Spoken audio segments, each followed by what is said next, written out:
Fala rapaziada, sejam bem-vindos a mais um vídeo aqui no Primeira Fila. Eu sou Kevin Nicolas e hoje o vídeo é uma lista. A lista das maiores zebras da história da Fórmula 1. Pegamos aqui 12 ocasiões em que tivemos resultados simplesmente surpreendentes na Fórmula 1. Seja em vitórias que ninguém esperava, poles que ninguém esperava, ou até mesmo campeonatos bem inesperados. Conforme o vídeo for passando, vocês vão entender o que a gente está tentando definir aqui por zebra e coisas do tipo. Então, sem mais enrolações, bora pro vídeo.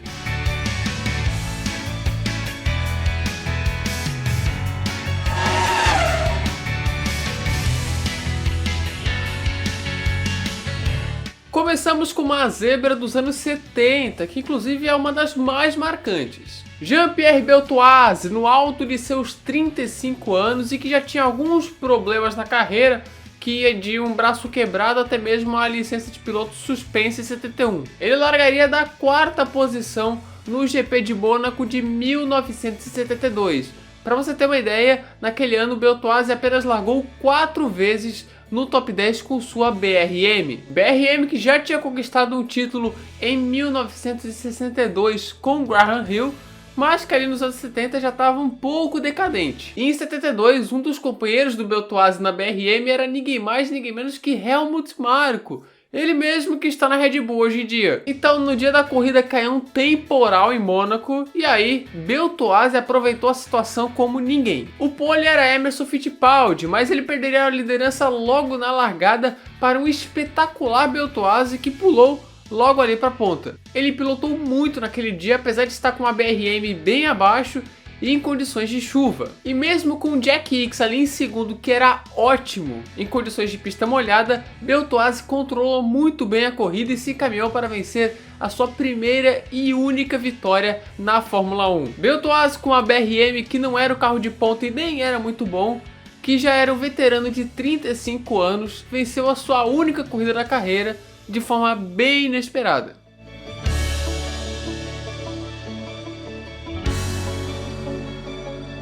O gorila de Monza, Vittorio Brambilla, sim, esse era o apelido dele, aparece aqui pela sua vitória inesperada no GP da Áustria de 1975. Brambilla fez uma temporada razoável em 75, conseguia se classificar muito bem e chegou inclusive a cravar uma pole position com sua Martin laranjona na Suécia, que inclusive era o mesmo carro de Leila Lombardi, a única mulher que conseguiu conquistar um ponto na Fórmula 1 naquele mesmo ano no GP da Espanha. Mas a performance de Brambilla nas corridas geralmente não era muito boa e na maioria das vezes terminava em abandono. Mas na Áustria foi diferente, e sob chuva, mas muita chuva, ele largou em oitavo e foi passando um por um naquelas condições complicadíssimas. E era só nome pesado, tá? Era Niki Lauda, James Hunt, Tom Pryce e Ronnie Peterson. A corrida era para ter 54 voltas, mas na volta de número 29 ela foi encerrada pelas péssimas condições, o que significava que Vittorio Brambilla vencia de forma totalmente surpreendente. E para deixar isso tudo ainda melhor, ele bateu o carro após a linha de chegada. Sim, ele bateu seu carro após cruzar a bandeirada. Cara, isso é maravilhoso, mano. Uma vitória inesperada que, além da única vitória da carreira do Brambilla, também foi o seu único pódio na Fórmula 1.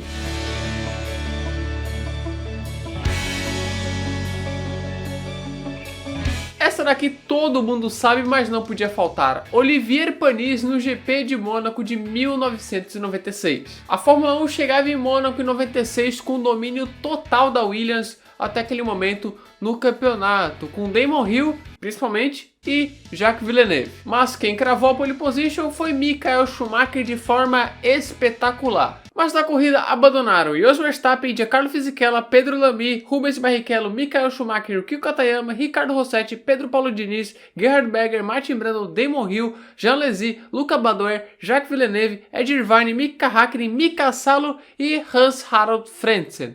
Isso sem contar o Montermini que nem largou. Aí, meu amigo, somente 3 carros completaram aquele GP de Mônaco. Isso por si só já surpreende. Mas o vencedor foi Olivier Panis com uma Ligier largando da 14ª posição. Se alguém apostou que o Panis venceria naquele dia, saiba que essa pessoa aí é uma mentirosa, né, cara? Porque Eu duvido que alguém tenha apostado no Panis naquele dia. Foi a única vitória da carreira de Olivier Panis, né, que depois teve uma longa passagem pela Fórmula 1, mas que nunca chegou nem mais perto da vitória novamente na Fórmula 1.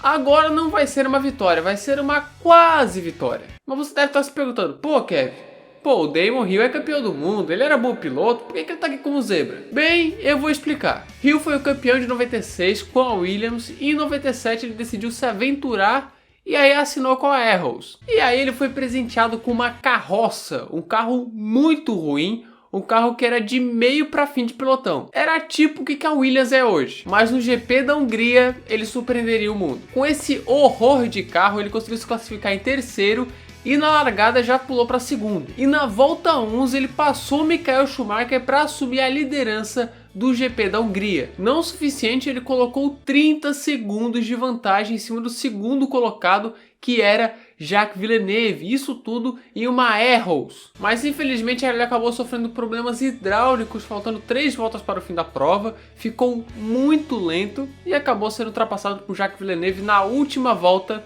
e terminou em segundo. Mas é sim uma das maiores zebras e surpresas da história da Fórmula 1.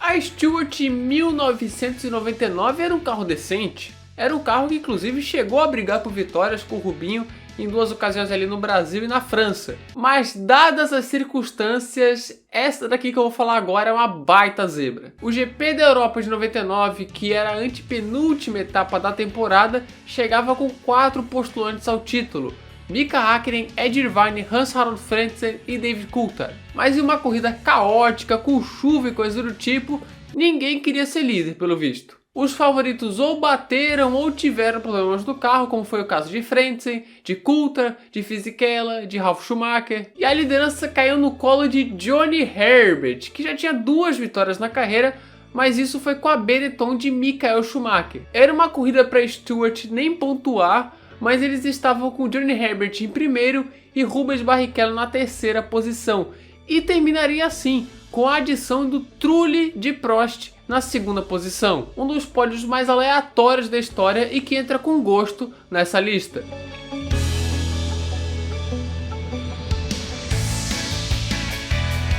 O Fisichella não é um piloto ruim.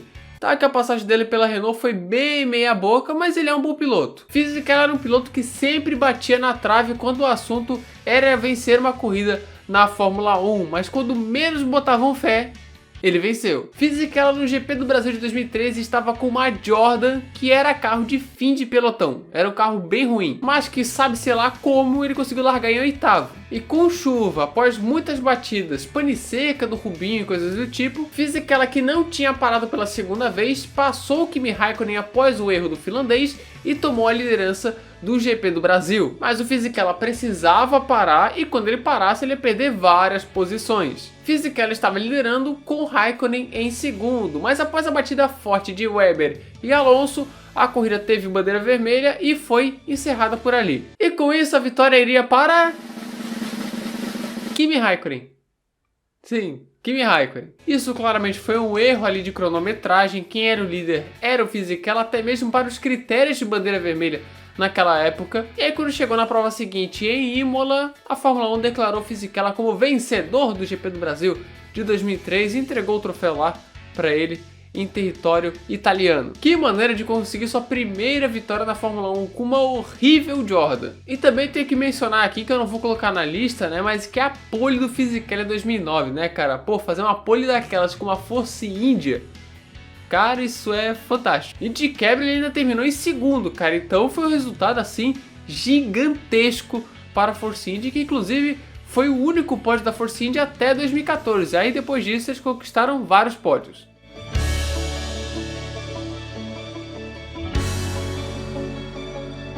Isso daqui não é uma corrida específica, e sim um campeonato e uma chocante equipe vencedora. A Brown GP chegou em 2009 para substituir a Honda após Ross Brown adquirir a equipe japonesa por apenas 1 libra.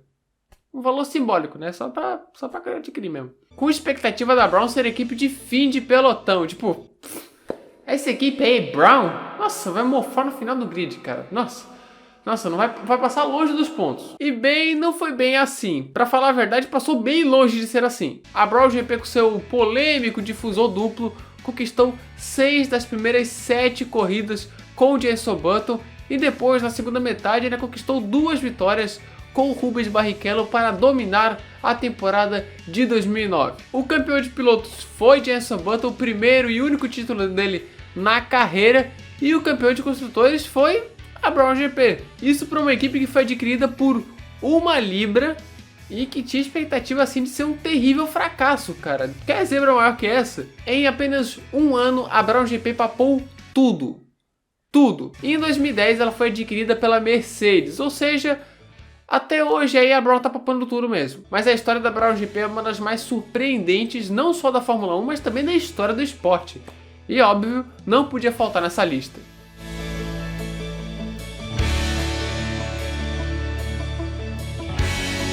Eu decidi colocar aqui alguma pole bizarra. Teve os casos ali, por exemplo, do Fisichella na Bélgica de 2009, do Stroll no GP da Turquia de 2020, mas eu decidi colocar uma aqui que é o Nico Hülkenberg conquistando a pole position em Interlagos em 2010. No caso do Fisichella, a Force India era um baita carro em pistas de alta velocidade, tanto é que em Monza o Sud foi mal bem. O Stroll tinha uma Racing Point que era quase como a terceira força do grid ali junto com a McLaren, então né, tinha uma forcinha. E o Hülkenberg tinha uma Williams Cosworth e ninguém dava absolutamente nada por ele. Malho ali para um Q3. Então, em um treino afetado pela chuva, Hülkenberg fez o impossível. Conquistou a pole position com uma Williams em Interlagos. E olha, cravou é pouco, tá? Ele acabou com os concorrentes. Ele botou 1.1 no segundo colocado, que foi Sebastian Vettel. Isso que a pista ali já estava meio seca e estava todo mundo de slicks, então não era tão molhada assim a pista. É pra mim a pole position mais zebra da história da Fórmula 1, então não podia faltar aqui. Depois na corrida ele foi escalado por todo mundo no grid, né? Mas é aquela coisa, é que nem elefante no telhado, né? Ninguém sabe como foi para lá, mas uma hora vai ter que descer.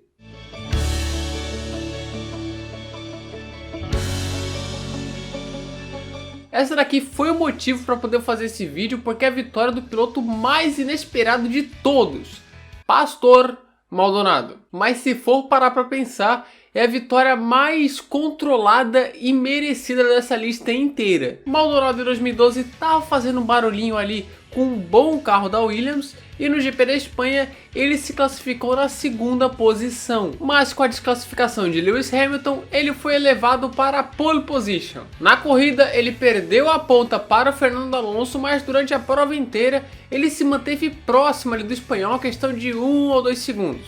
E após a terceira rodada de pitstops, Pastor Maldonado ganhou a posição de Fernando Alonso, e aí, meu amigo, foi só controlar com maestria e correr para trás. Quem diria que eu falaria isso sobre o Maldonado? Controlando com maestria. E aí, ele venceu o GP da Espanha de 2012. Uma corrida que provavelmente ninguém esperava que ele fosse brigar lá na frente durante o fim de semana, mas que terminou com a vitória. A primeira e única vitória venezuelana até hoje na Fórmula 1. Depois da prova, a garagem da Williams pegou fogo, que gerou algumas suspeitas, mas no fim, a vitória tá lá, ó, na conta de Pastor Maldonado, hein? Quem diria?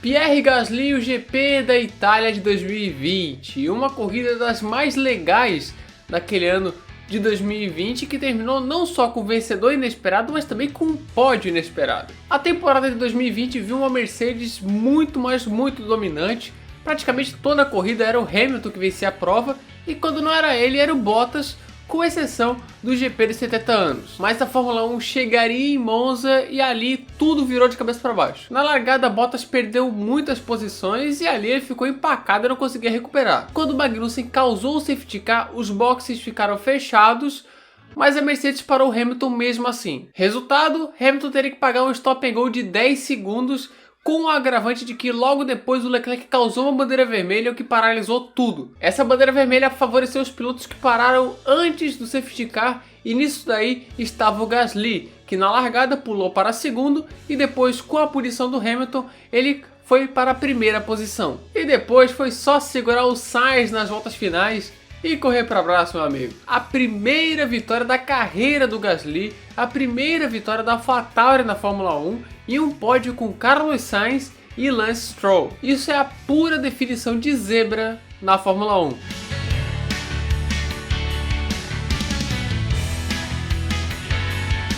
No ano seguinte à vitória de Gasly, teremos mais o francês aprontando. Dessa vez foi o Esteban Ocon no GP da Hungria de 2021. Se aproveitando do strike do Bottas em quase todo mundo lá na frente e também da atrapalhada do Stroll, Ocon desviou ali de tudo e pulou para a segunda posição. E quando a bandeira vermelha foi dada e só o Hamilton não parou para colocar os pneus de pista seca ou fazendo largar sozinho, Ocon tomou a liderança da corrida na Hungria. Ele só precisou segurar os raros ataques que o Vettel deu durante a corrida, já que o Ocon estava pilotando demais. E aí ele foi para vencer sua primeira corrida na Fórmula 1 e a primeira vitória também da Alpine. Então era a festa do Ocon. Outro elemento ali que podia ser apontado como zebra, que foi o Vettel em segundo, acabou sendo desclassificado por falta de combustível após a prova terminar. Falar que eu não concordo com essa regra, né? Mas é a regra. Essa foi uma vitória surpreendente.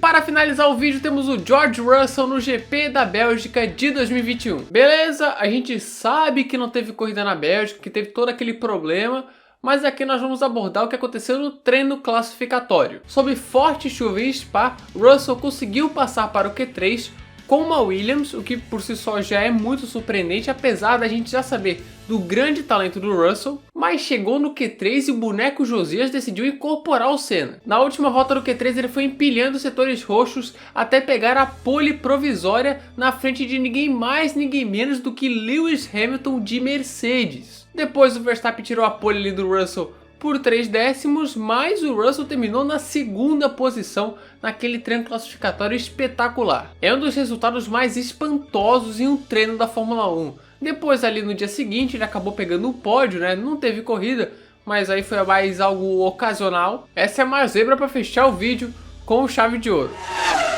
Então é isso, galera, muito obrigado por assistir até aqui. Se você gostou do vídeo, se inscreva aqui no canal, ative o sininho, clique no gostei e compartilhe esse vídeo nas suas redes sociais, com seus amigos e por aí vai. Se você tiver sugestão de tema, quadro ou vídeo, coloque aqui nos comentários.